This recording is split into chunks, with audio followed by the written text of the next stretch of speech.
friends and stuff, so.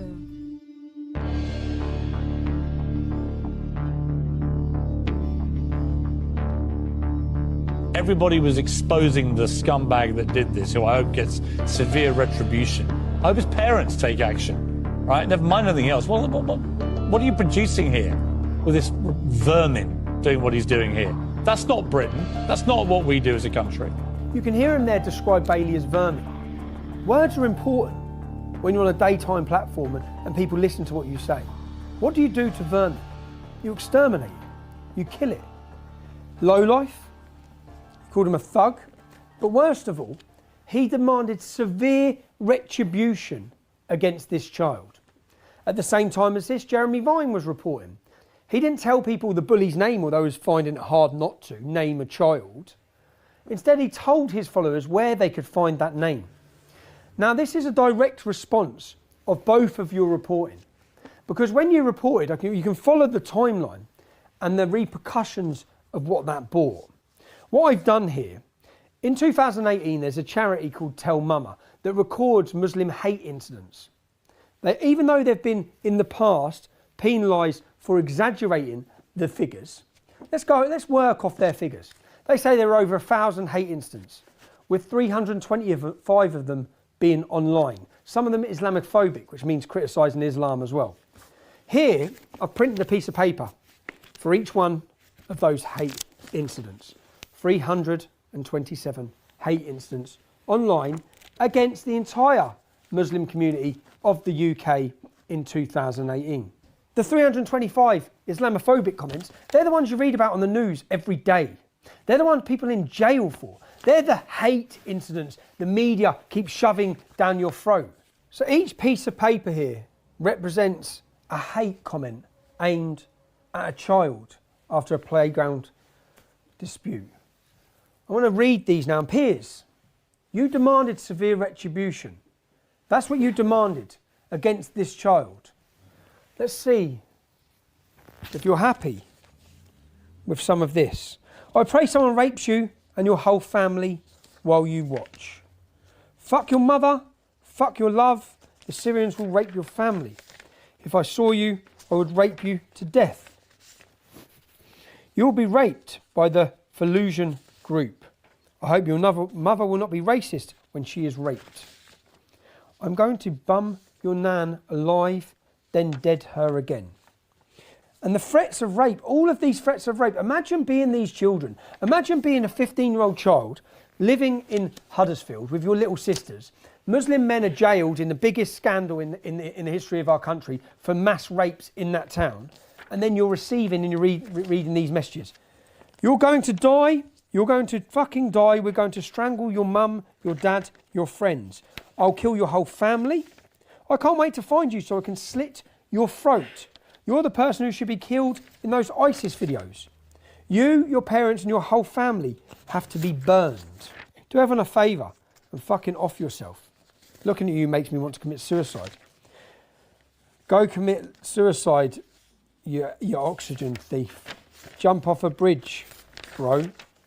Do humans a favour and kill yourself. We don't want you and you don't belong in this world. Again, imagine being that child reading them. Piers, is that severe enough for you? This is a mental health record for Bailey McLaren. Bailey was referred to Luton CAMHS by Luton and Dunstable Psychiatry Liaison on the 31st of December 2018.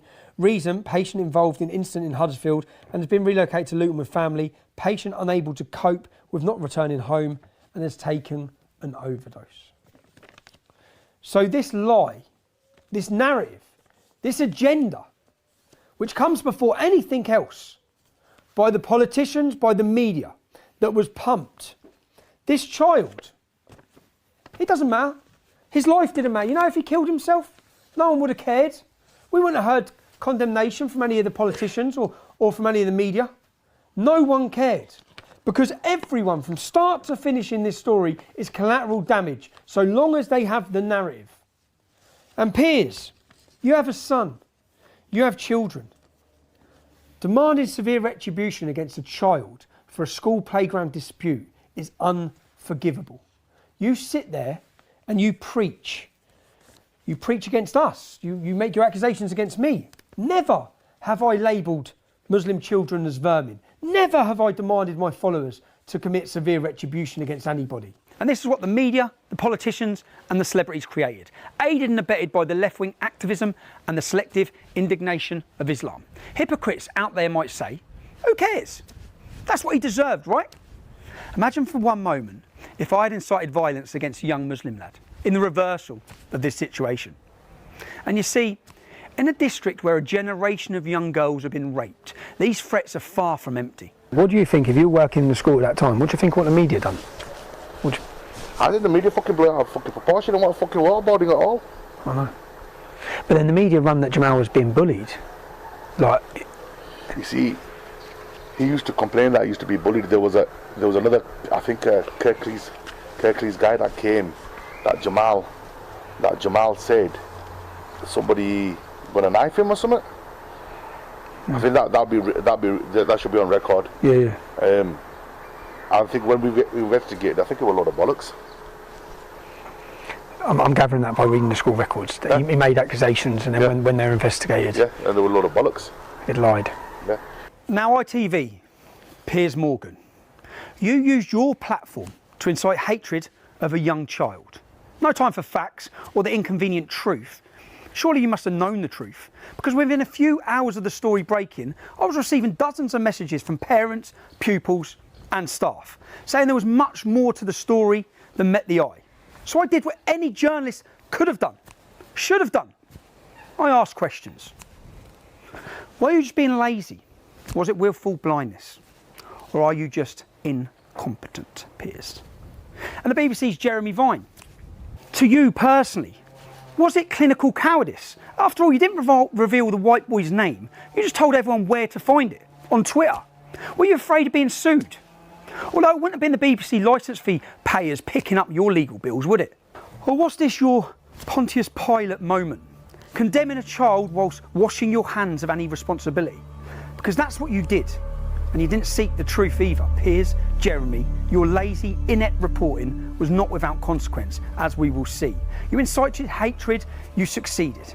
And that's contempt. Your actions, not Bailey's, led to Bailey and his family being driven from their home in the middle of the night.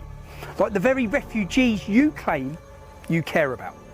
The hate you incited was off the scale. Men with machetes had arrived at the school. Gangs were roaming the streets looking for Bailey.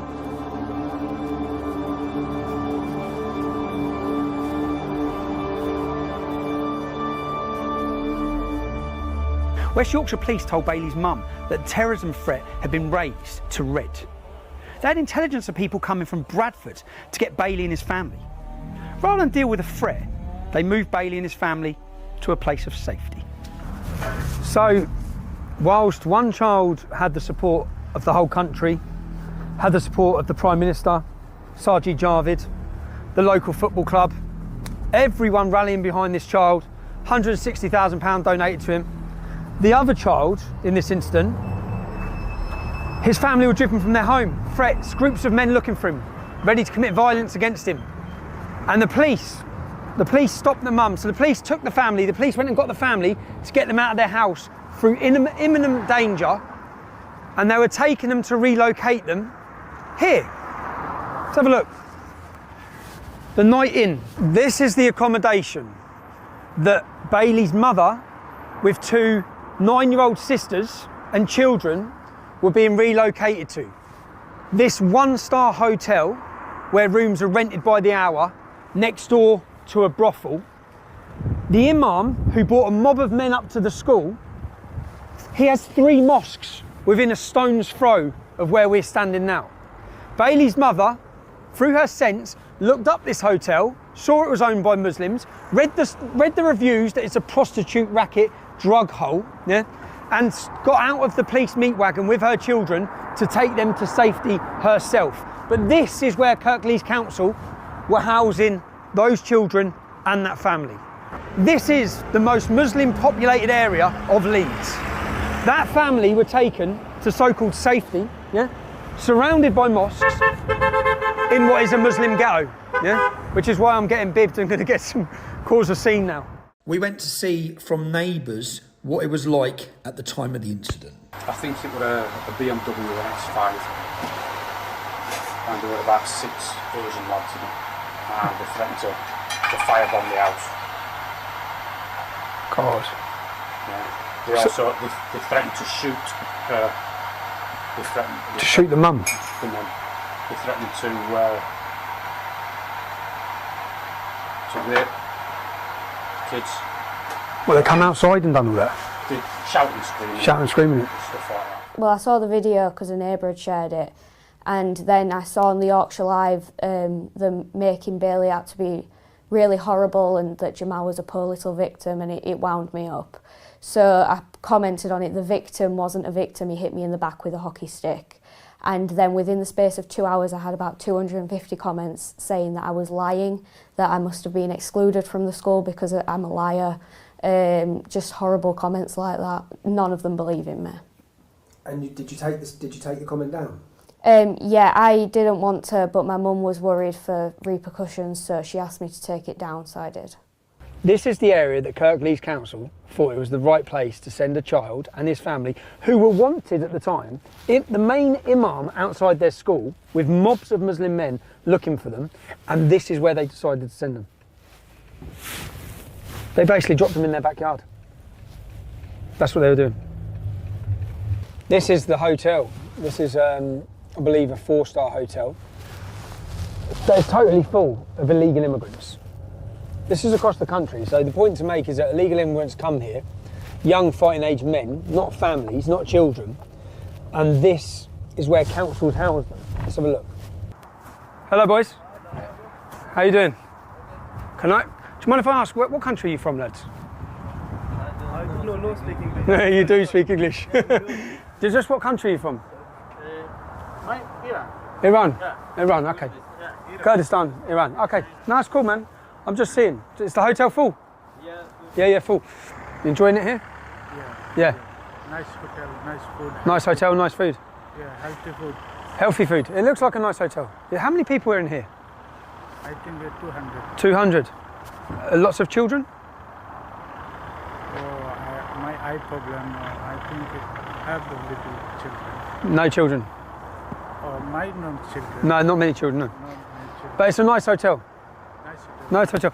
It is a nice hotel. And if you look at where the other family were being housed in Beeston, and you compare it to this 4-star hotel, nice food, as our friend says. Healthy food. Healthy food. Yeah. All right. Hello, bro. Hi.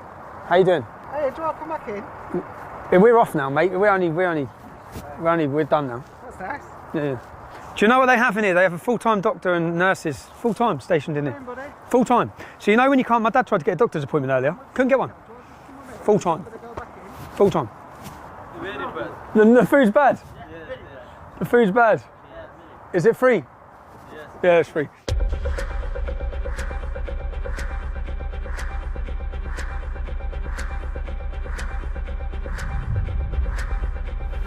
They closed that school.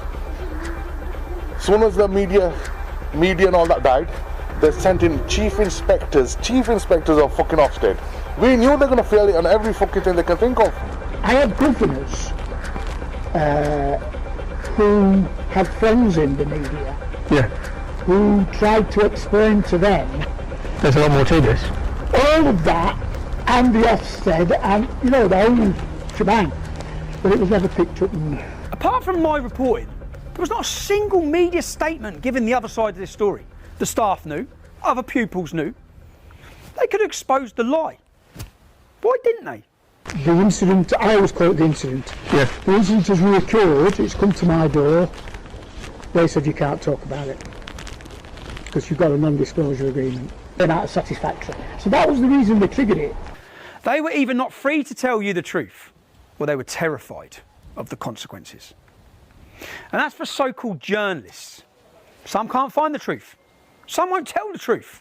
And some, they're afraid of the truth. But me, as a journalist, it's my job to present you the truth. If you want my honest opinion, they said, get up there, this is, I don't know who they is, get up there and shut that school. Get up there and get rid of this. You see, when the media and politicians decide to kill a story, When they decide to hide the truth from you, they'll do whatever it takes. They shut down the school. It's gone. Everyone lost their jobs. You see, once this lie about a racist attack had gone global, the truth could never be allowed to come out. The real truth, that a young Syrian refugee was struggling to fit into his new environment, was problematic. His allegedly abusive and violent conduct towards teachers and children was allowed to run unchecked. Why? Did the school authorities turn a blind eye rather than be accused of victimising the boy, of being racist towards him? They stayed silent. The truth may have triggered accusations of racism or sparked discussion about immigration policies. The challenges of achieving the successful integration of migrants we welcome into the United Kingdom. And the need to take those challenges seriously.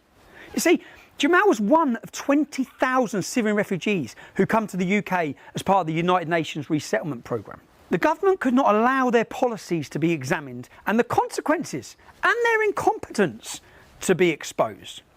And if you don't think the government is incompetent, you ain't been paying attention to anything. Priti Patel's been talking tough, really tough, on controlling our borders for years.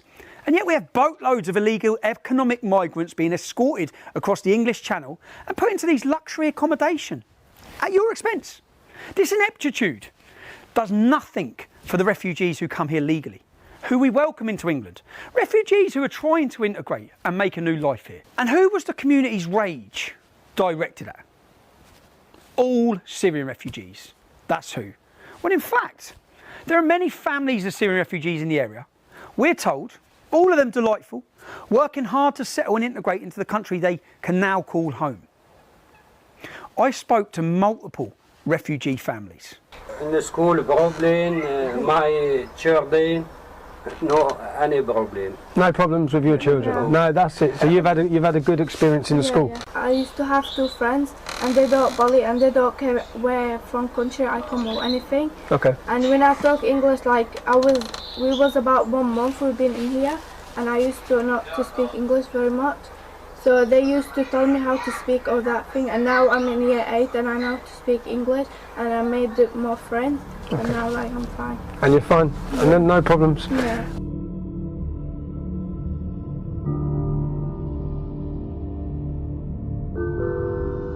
I don't feel safe at school. Sometimes I say to my dad, I don't want to go to school anymore. I was just crying and I didn't do nothing because I respect the school rules. Who told Jamal to go on camera and say this? Who arranged the media tour? Who encouraged him to take legal action? He was originally going to sue the school for not looking after him and then decided to sue me instead. Who told him to put this in his statement to the High Court? You see, Jamal doesn't like to break the school rules. Here's the problem. This is his behaviour record. Almost 100 codes for bad behaviour. Truancy, verbal abuse to teachers, physical violence towards pupils, and lying. Yeah, there's plenty for lying. You see, I haven't got all of Jamal's school records. Large sections of documents I was given were blacked out. We tried to get access, but we weren't allowed. And the lawyers wrote to the court to explain they had misplaced documentation. And finally, as you can hear, the lawyers decided what they were going to allow me to see. Whilst I was preparing my defence, Jamal's lawyers decided what I could see. And this global news story wasn't an accident. It was all carefully planned. You see, the day before the video went viral, a GoFundMe page was set up for Jamal. And the video went viral the day after a criminal record check come back on Jamal. Why would his lawyers do a criminal record check? Well, they had to make sure this was financially beneficial exercise, wasn't going to be derailed by an unhelpful past. 15-year-old Jamal, his record was clean, by the way. Mohammed Akunji, the jihadist lawyer of choice, was immediately on a global media blitz. Listen, about Akunji himself, I'm after him for my own reason. Right, okay. Nothing sinister though, is it? Oh, fuck, no, journalistic. Oh, journalistic, oh, that's good. Oh, no, fucking totally journalistic. I want to get all the background on him. You reckon he was a member of that? Yeah. Al-Midra Haroon are a prescribed terrorist organisation. Almost 60% of terrorists in British prisons are ex-members of this organisation. They kill, they murder, they slaughter. That is the organisation that Mohammed Akunji and his brother were allegedly, according to this top mainstream Muslim British journalist, they were members of it. How does a Syrian lad find himself working with a jihadist lawyer of choice before this video even went out? Before anyone has seen this viral video? Within 2 weeks, the lawyers had been made the beneficiaries of the GoFundMe page of £160,000. A plan to sue the school, that's put on hold, and the plan to sue moi for libel was launched. What riches had these lawyers promised Jamal and his family? School records were edited. Migration Yorkshire clamoured to make this playground fight about race and hate. They contacted the Home Office as soon as they heard about this playground fight. Yeah, the Home Office, a playground scuffle. Why are they contacting the Home Office instantly? Someone went further. You see, we had this school incident report analysed by a graphologist, someone who analyses handwriting. It appears to show that a second person with very different handwriting doctored the report to allege that Bailey had threatened to stab Jamal. Even though all the witness reports mentioned there was only one teacher there, so only one teacher could have done an incident report. So, with the careful planning of the jihadist's favourite lawyer and the enthusiastic support of some useful idiots, it was possible for the lies to go round the world twice before the truth had had a chance to put its pants on. I now need to mention other repercussions of what happened in Almonbury. I was being sued for reporting the things that were said to me about Jamal. I had to defend myself. The judge had already ruled that I was not allowed to argue it was in the public's interest for people to hear a different perspective of Jamal. I had to prove that the information reported to me was true. That's not the kind of burden placed on Piers Morgan or Jeremy Vine. Piers can describe Bailey as vermin without being held to account. And who is behind propagating this deception and the lawsuit against me? You see, this is where we get to meet the most sinister part of the unholy alliance. All sorts of people are helping out, but leading the posse from the front is the jihadist lawyer of choice. He represented Shamina Begum. You know, the jihadi terrorist that's out in Syria? He represented, I think, Michael Adebolajo, Lee Rigby's killer. I think he's even had to change his name because he's got such a terrible track record. So this is the lawyer who's suing me, and who the media celebrated that he had served me papers, even though I wasn't in the country. If you've pillaged, if you've plundered, if you've raped and you've beheaded, and you say you've done it in the name of Islam, well, these are the lawyers for you. The lawyers who stepped forward for ISIS-bide Shamina Begum, who've been fighting to get her back into our country, who defended Michael Adebolajo, who beheaded Lee Rigby. This is Mohammed Akunji and his colleague Farouk Basra, who's been banned from claiming legal aid. Yeah, banned from claiming legal aid for putting in fraudulent expense claims. Let me rewind a bit. Let's go back a few weeks. There's an important piece of background information to this. Don't know the full ins and outs of it, but basically to inform that a group call themselves Antifa UK. Yeah. Heard of them? Yeah. To be honest, I kind of haven't. And Antifa Dundee, it basically says I'm planning to hurt or possibly kill Tommy Robinson because they know where he lives and want to silence him. They've got their hands on, it says they've got hands on some AK-47s, make petrol bombs and stuff. And allegedly say they're going to put these petrol bombs through your door when he sleeps. They say they're also planning to attack a few MPs. Now, at the heightened tensions with multiple Osman warnings, they now take back the radar phone, the one option we have to go direct to the police, and they are removing it at this current moment. Where are you from? I'm from the counter-terrorism policing unit that Carla works with. Okay. So Carla and I work very closely together. So look, what did you just say? Basically, the radar phone or whatever it is. Yeah. The phone, the emergency phone. We'll be taking that back. You'll be taking that back. Yeah, those phones are designed for a. No, are you for real? Like, so when there's a heightened threat and people have come to the house and the address has been put out where my kids are, you're then going to take the panic phone back. It's Christmas 2018. The police come to my family's home to tell me that people in Antifa, far left violent extremist organisation, are planning to kill me and my family. See, who were the first to comment on this video? Well, Mohammed Akunji of Farouk Basra & Co. Of course, the jihadis' lawyers of choice, but also Mike Stutchbury, an independent journalist, an Antifa activist. So the jihadist lawyers knew Antifa were planning to kill me, then actually commented on the video of the Osman warning.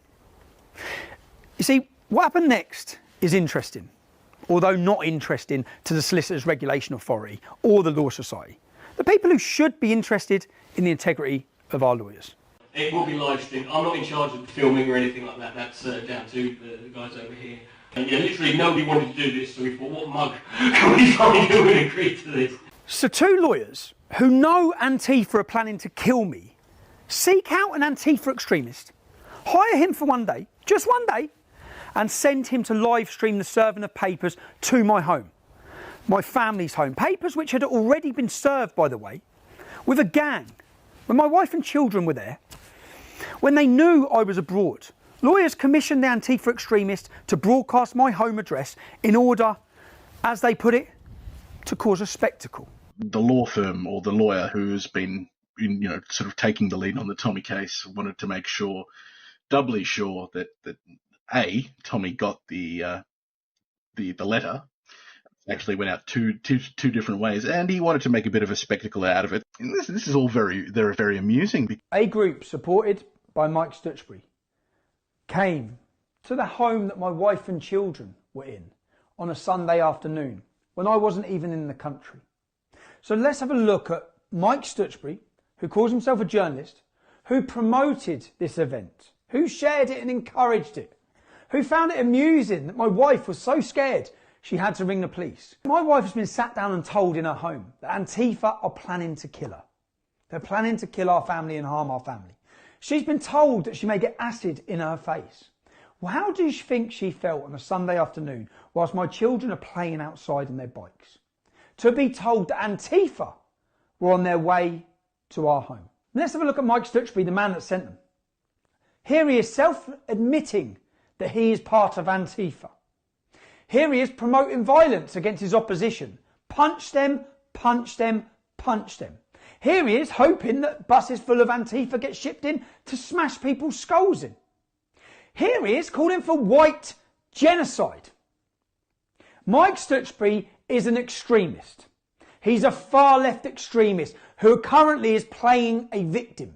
He encouraged people to come, and he sent people and was part of an organisation that communicated together to send people to the home where my wife and children were when I wasn't there. He even crowdfunded to support them in their action. He was looking at various people, and eventually he sort of came on to Dick Coughlin, I can't say it properly, who is a YouTuber who has made videos about Tommy for, almost 10 years, I think, who's a real critic. I don't know if you've checked him out, but he's a funny guy.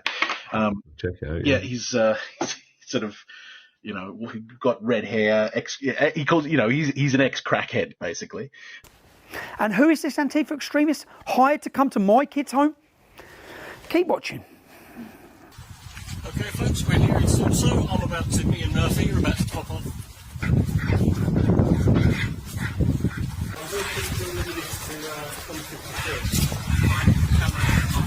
I went up to where number and they said, right, we'll take that from him, we'll make sure he gets it. And later that night, the Antifa extremists hired by their lawyers had a message for me and my children. And on that note, see, on that happy note,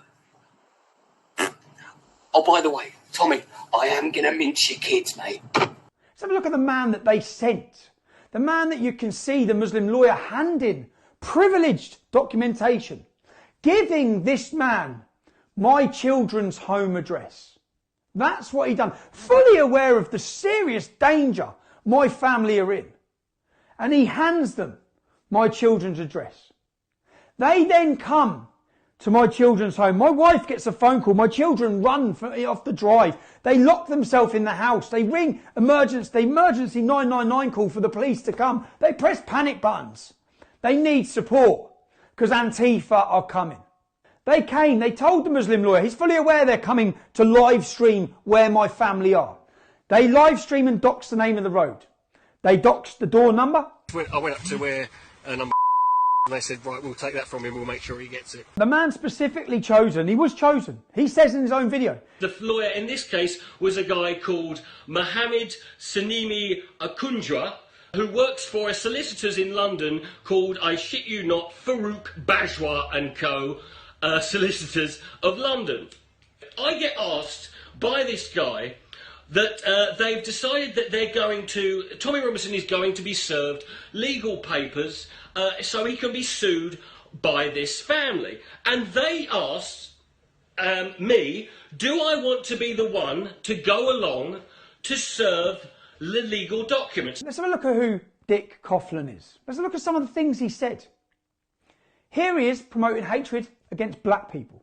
Serious, this is a crime. The comments he makes are a crime. Here he is promoting hatred against Pakistanis. Here he is singing a song promoting anti-Semitism. Singing a song about lampshades being made out of Jewish people's skin from the Holocaust. Third right, you're a good killer kite. We're white, far right, and we're gonna have a fight. You in the outskirts, you can go in the gas chamber, then we'll throw you in the pit. We're just following orders, man. We're trying to get paid. You might get out of here, but you'll be a lampshade. A self-confessed, racist, anti-Semitic crackhead was sent to my children's property. He talked about raping my wife in her skull socket.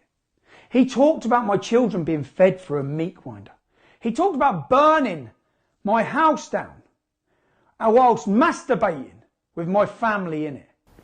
Now, other than to terrorise my wife and children, why would any sane person do this? It worked, okay? Tipped off by a friend who saw the gang on live stream approaching, my ex-wife hit the panic button and barricaded herself and our children in a bedroom. The police thankfully responded in time. And these are exactly the same tactics being used against the unbelievably courageous children in Almonbury. Threats of violence and rape against children who are willing to stand with me in defence of the truth at the High Court of London. The video release, media, GoFundMe, Antifa, it all happened at the same time. It was coordinated and it was about hate and making money. And how that far left activist, who appears to be an anti-Semitic, Jew-hating, black-hating racist, came to my home with his gang and threatened to kill my children. These lawyers, the mainstream media, they don't care about refugees. They don't care about Jamal. They don't care about the truth. So that bloke who made the video saying he's going to kill the kids. Yeah. Can you, if you didn't do it, I know 100%. Give a statement. I know I was there. Okay. Give a statement about that. She complained about it. She contacted, we'll remember, it would have been the liaison officer at the time, to ask if he was arrested. I found out his address and I gave you all the information for him. So even now, say now, looking at that, can he be arrested now then? I don't know what happened with the previous report, because when we search on our system that we currently use, he probably got buried. I can't see any crime report that was linked to it. You see, the next day, knowing I'd been provoked with threats against my ex-wife and my children, no doubt thinking they would catch me conspiring to commit violence and lock me up on a conspiracy charge. Here, outside my ex-wife's house, men in a car that has never been registered, check the registration plate, so presumably from the security services, with listening devices recording what's being said in my home. The involvement of the security services may explain why Dick Coughlin, the man who publicly threatened to murder my children, has never even been spoken to or arrested, despite my wife's complaints. What are you doing? Show me who's in the back of your car. There's no one in the back of the car. So what are you doing then? We're not here, anything to do with you. What are you doing then? Well, what do you think we're doing? I think you're starting doing me. No. Who's yours work for? So what are you doing? And there is someone in the back. I know there's someone in the back. So what are you doing here? What do you think the press is? I don't know who you are. That's what I want you to tell me. Go on, tell me what you're doing. You tell me what you're doing then. Because essentially I've got threats against me. I know you. Yeah? So what are you doing here? If I turn it off, you can tell me what you're doing. We go in. Who's in the back of your car? No one's in the back. Who's in the back of your car? You're not going nowhere. You're not going nowhere. I'm not moving. Let me see who's in the back of your car. Tell me what you're doing in my house. I want to know what you're doing, bro. That's all I want to know is what you're doing. I've got police officers sat with recording in a recording van. In the back of this van is a recording station. I'm not standing. You're not going. No, because what you're doing. I know what you're doing. I know what you're doing. I know what you're doing. They're sat in the back of their van. This is recording devices. The whole of this back thing, because he just opened it up when I got him out. The whole of this back thing is recording where they're pointing there because what this is has been a setup. These police officers setting me up. They're setting me up. It's a setup. They're setting me up by sending people to my house because they think I'm going to react and do something, and they're recording it with listening devices. We checked the vehicle registration plate outside the house on the government website, and there's no such vehicle. Let's not forget the politicians, our fearless leaders. It was only when I went alone to the home of self-declared journalist Mike Stutchbury to ask him why he had done what he had and why he thought it was funny to intimidate my children. Some of you may have seen that people have been outside my home, intimidating my family. The difference is, when they come to my home, 5 men come to my home. I'm on my own. I've had to move my children, who are scared and upset, and people encouraged people to participate in coming to my address. One of those such people who... It was only then that the fearless then Deputy Leader of the Labour Party, Tom Watson, steps forwards, ignoring reality completely. Every major social media platform other than YouTube has taken down Stephen Yaxley Lennon's profile because of his hateful conduct. Late on Monday night, Yaxley Lennon turned up at a journalist's home, banging on the doors and windows, demanding to be let in. And after being escorted away by the police, he returned at 5 a.m. and continued his intimidation. The incident was live streamed. He later warned journalists in a YouTube video to expect a knock at the door. Does the Secretary of State think that it's right that YouTube and the parent company Alphabet continues to give this man a platform? It'd be funny, no? If it wasn't so insidious. The hardly honourable Mr. Watson totally misrepresented what had happened, and from behind his shield of parliamentary privilege, bravely declared that I'd been terrorising a journalist. Journalist? Stutchbury's an Antifa activist who incites violence and wants to kill white people. Terrorising? Was I terrorising? Mr. Watson bravely demanded that I be removed from YouTube. YouTube had only recently confirmed that none, not one, of my videos had broken any of their stringent guidelines, and my videos hadn't broken any laws. It was clear I hadn't harassed anyone, certainly not Mike Stutchbury, if indeed he is a journalist. But none of that mattered. My wife and children left their family home that night. They never went back, thanks to having their lives endangered by the jihadist lawyers. See, my wife started legal action against Mohammed Akunji and Farouk Bajwa's firm. But Mo & Co, Mohammed Akunji and Farouk Bajwa, you see, they weren't so keen on facing the law as they were on abusing the law to persecute others for financial and ideological reasons. On the 31st of March 2019, they promptly collapsed their law firm. They'll never be involved in the case. That's what they said. And Dr. Farouk Bajwa, well, he's no longer going to be a lawyer. He'll be living in Pakistan. That's it. That's what they said. That's how easy it was for Mo & Co to escape justice. Interestingly, they're still signing documents on the case on the 6th of June, months after saying they're not involved. Several other law firms have reported them to the Law Society, the body that is supposed to make sure lawyers behave ethically. Nothing's been done. I wonder why. In fact, all the lawyers working at Farouk Bajwa & Co just moved across to a new law firm called Burlington's. And guess what? Yeah, Burlington's took on Jamal's case against me. Farouk Bajwa now works for Burlington's. Farouk Bajwa's son now works for Burlington's. Farouk Bajwa is Burlington's GDPR expert. Pretty ironic, no? Farouk Bajwa & Co leaked my children's address to an Antifa activist to put it online for everyone. And if we'd been stupid enough to expect more ethical behaviour from Burlington's than from Farouk Bajwa and Mohammed Akunji, well, we'd have been disappointed. I just really, which I've been trying to do, I need all of the disclosure, which I haven't had. I haven't had a full disclosure of his school records. Therefore, to make sure that we haven't, that some documents haven't been lost in the transfer of the file from Farouk Bourgeois to Burlington's. We have done another subject access request to the council for Jamal. And how long would the council take for that? I don't know. I don't think they gave us a time frame, did they, Luke? No, they didn't, unfortunately. So what you're saying is you believe there may be things that I haven't been disclosed. You don't know how long they're going to take, but you won't agree to an adjournment. No. Our position is that we're not agreeing to an adjournment. Those are my instructions. Because my concern, and serious concern, is the safety of the witnesses, and it's a genuine. And if you, I don't believe for 1 minute that Mohammed Akunji or Farouk Bourgeois give a shit about any of this, or Jamal. Yeah, I generally don't think they do. And this I'm just going to say, Farouk Bourgeois and Mohammed Akunji have nothing to do with this case. This is my case. How come then? To anybody from Farouk Bourgeois. How come then Farouk? Burlington started this thing. How come Farouk Bourgeois signed a form 3 months after he left then to do with this case? It's absolutely. It was.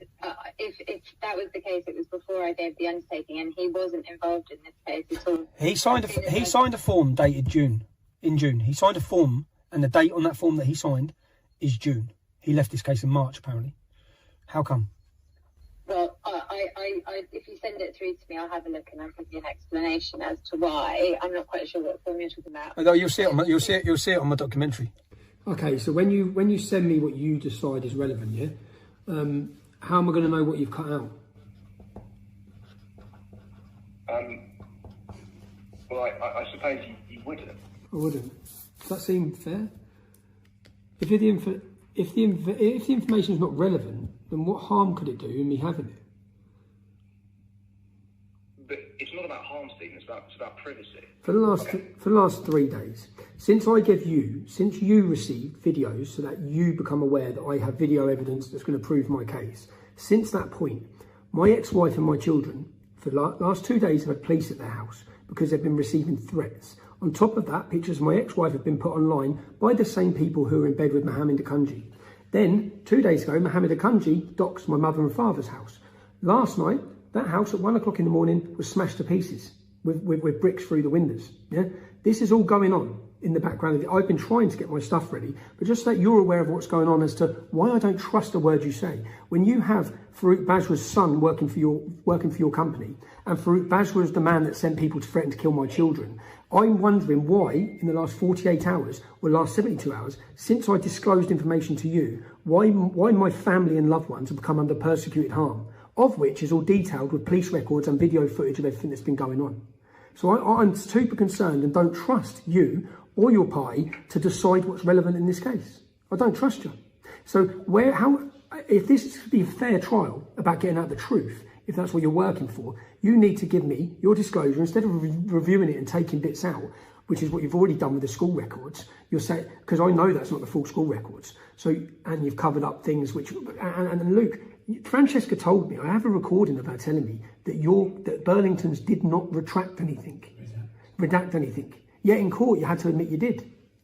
I've got the recording of her telling me it.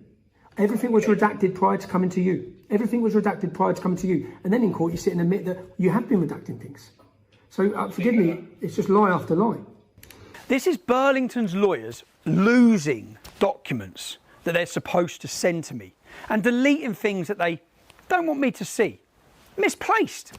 How do you misplace documents that were electronically filed on their case management system at Farouk Bourgeois & Co, then passed over to Burlington's? All of this is because they're sharing it. And all of this is to put pressure on me in the weeks before it. And all this. And this is Akunji. I guarantee you this is Akunji. Akunji working with Resisting Hate. The account that's put it on is Resisting Hate. Yeah? Resisting Hate, who Akunji hired with Dick Coughlin to send to the house before. They're like his little minions. So now he knows that it's going to land on his lap, the whole lie that they've told, and this is the actions they use. They can't play the man, so they play the kids and the family. You don't need to be scared, son, yeah? Because they're doing this. You please just call me and say goodbye. Yeah, I know, babe, but they're purposely just doing that. I don't got my number. But when they're doing this, they're just doing this to try and cause me shit and make you worry. So I know it's easier said, but you don't need to worry, yeah? They're doing this so that I don't beat them in court. That's why they're doing this, yeah? And Do you think they do know where we live? no, mate. Danny Barker rang me saying if anyone turns up to the house, just ring him and he'll come in a minute. Yeah, he will, mate. Yeah, piss me off. Oh, mate. Alright, cool. Oh, mate. Alright, cool. So,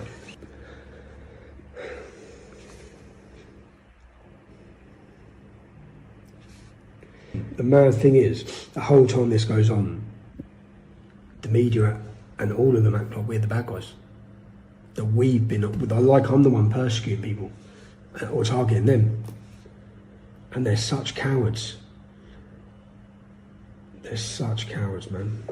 I just got a phone call and they said goodbye. I'm so scared. I've told the police, but I'm so scared.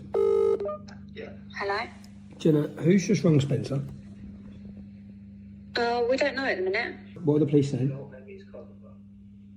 I'm just making a statement. Okay, but just quickly, are they getting that account that's put a picture of you online? Who showed you that picture, Jenna? It's on Twitter. Yeah, who I saw found it myself. You saw it yourself, okay. Yeah. Are the police sorting out to get rid of it? Yeah, they've taken the address of the Twitter person that's put it out. If you can say, I've given them 50 addresses of people who have done exactly this over the years, including the redhead man who... What about the redhead bloke who threatened to kill the kids? What have they said about that? Well, nothing really. No? It's a crime. Do you know what I mean? If I make a video threatening to kill some kids, I'll be arrested. So the point, what you need to ask them specifically and say to them, you made a complaint, someone threatened to murder your children, you had to leave your home, yeah? Those threats have now followed you to where you're now living, yeah? And they're coming from the same people, the same organisations, the same people they done fuck all about last time. They didn't nick them, they didn't speak to them, the solicitor's still acting with impunity, doing it to my mum and dad yesterday.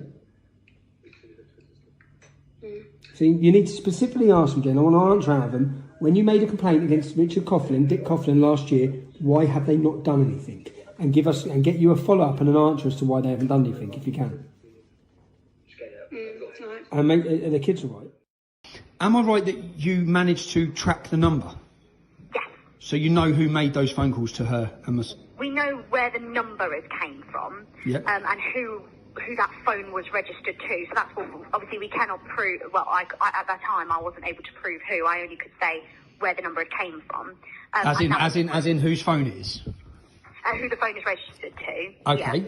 Because obviously for me, this was threatening phone calls a week before a High Court trial, trying to pervert the course of justice. How come no one's been arrested? I can't see anything on the crime report. If I send you evidence, which I'm going to anyway, because it's all going to the judge. If I send you evidence of Mohammed Akunji doxing my mum and dad's address, if I send you evidence of criminal damage and attacks in the middle of the night at an old pensioner's home, and I show you evidence of pictures of my wife ex-wife being put online, and my son, they rung my 11-year-old son's phone. The police are all involved. They've been threatening my 11-year-old son. Yeah, this is what's gone on. If I send you evidence of that, do you think you'll support an anonymity order to protect the children in this case? I can't, answer that because I don't have instructions to answer that. I don't have conduct of the matter. But what I can clarify for you is some of the issues that I can give answers on. One of those of which I heard you made reference to Farouk's son working. He is not involved in the case in any way at all. Has no access to any files whatsoever. You've heard how Luke Hackett, he couldn't explain why they were redacting and deleting information from documents before handing them over to me. Information I should have been given. He couldn't answer the simple question, who decides what's relevant? Unfortunately, in terms of integrity, Burlingtons don't appear to be any better than Farouk Bajwa and Mohammed Akunji.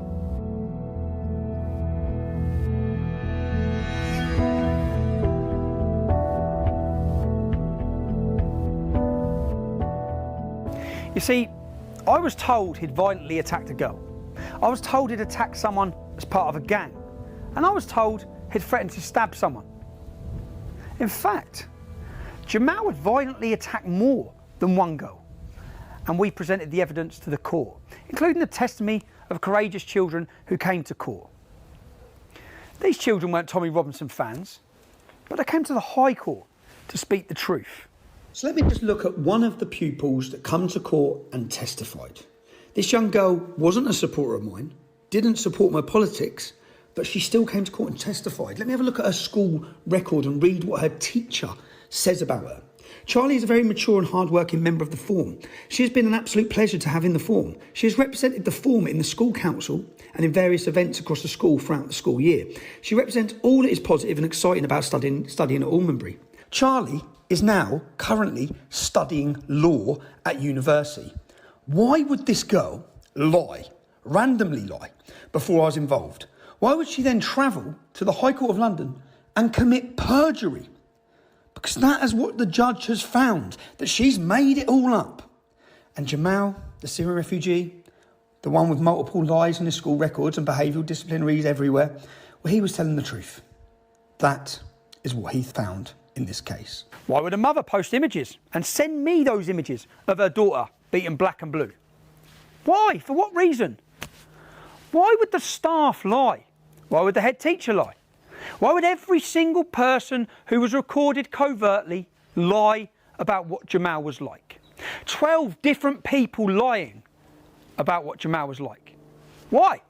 You see, the judge has really helped us out here. The judge says people can lie for reasons that make no sense. Sometimes for no reason at all. He could not readily identify any explanation for why some of these people were prepared to do so and lie. He concludes the alleged assaults, they never happened at all. Despite Jamal's school record, which you've seen, the judge states the claimant's record is overwhelmingly positive. He acknowledged Jamal has a record of lying, but decides on this occasion it's Jamal who's telling the truth and everyone else is lying. Really? We waited 10 weeks for this? That's your conclusion? That's the logic from the highest libel judge in our land? There was no jury. That's right, there's no jury. All of these people were lying. But Jamal, he was telling the truth. Jamal, who could only find his dad, Jihad, to speak for him. Not a single teacher, not a classmate, not a friend, not a neighbour or a support worker came to court to support Jamal's version of events. Jamal, who says he only broke the rules a few times at school, and even then, it weren't his fault. His school record suggests something very different. I want to be clear and fair to Jamal. He denies every accusation against him, completely and utterly. On the day the 5 courageous children appeared in the dock, giving testimony against Jamal, Jamal didn't even show up in court that day to face his accusers. Neither did the press.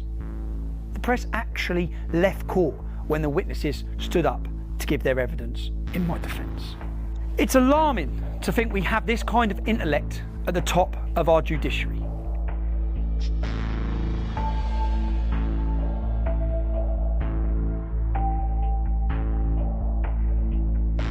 The story of these 2 children is actually a story about free speech, or the death of it. It's a story about how the mainstream media is more interested in pushing an agenda than giving you balance and truth. How it continues, despite Leveson, to act with impunity.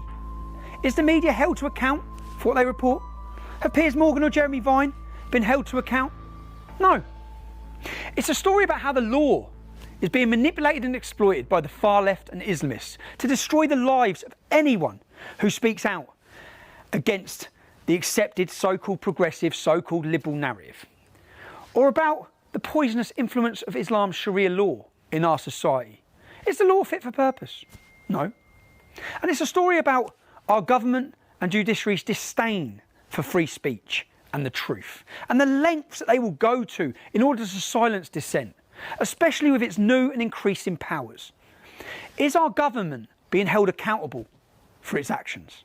No. Is the judiciary independent of political influence? You've seen all the evidence. You decide. Whether you agree with my politics is irrelevant. When dissent is crushed, free speech dies, and governments move one step closer to tyranny. The lawyers know the truth. Even Jamal's father jihad. He knows the truth about his son. They all knew the truth and were using Jamal to further their agenda, regardless of the consequences for Jamal. They continued to pursue the case, which incidentally has caused my divorce and bankruptcy. My ex-wife had to choose between her marriage to me and the safety of our children. I'm glad she chose our children. We're still best mates. You see, Jamal's lawyers told me very early on, if I apologised and paid them 50 grand, they'd drop their case. If you're watching this, you know the decision I made. I won't apologise for reporting what I was told, for what I believe to be true, for standing up for Bailey, a young lad unjustly vilified by pretty much everyone. But in silencing dissent, are the media and our government any different to the governments they criticise so much? China, Russia, Iran, immigration, COVID, Brexit. If it doesn't fit the narrative, you will not hear the alternative view. And where else have we seen this? Where else have the media, politicians, police and social services hidden for truth for decades, fearful of being called racist? Grooming gangs. That's where. A cover-up of such horrific cost to thousands of young girls in towns and cities across our country. And nowhere worse than under the stewardship of Councillor Shabir Pandor's Kirklees Council. You see, hiding the truth doesn't protect community cohesion. It does the total opposite. It undermines trust in public institutions. It stokes resentment and conflict in our communities. Tragically, those who lead us don't seem to have the moral clarity or courage to speak the truth. They cause the division that they're trying to prevent. People ask me, was it worth it? Yeah, it was worth it. The truth is always worth defending. I'm still here. If you were born in the United Kingdom, you've already won the lottery of life. An inheritance from our parents and grandparents of freedom, equality under English law and democracy. If we allow ourselves to be silenced, that inheritance is rendered worthless. What legacy will we leave for the children and grandchildren who come after us? None of us can afford to let free speech die. We cannot and we will not be silenced.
If you've just watched this film, you've seen something that they worked tirelessly to hide. They didn't want you seeing it, which means they're going to come for me even more.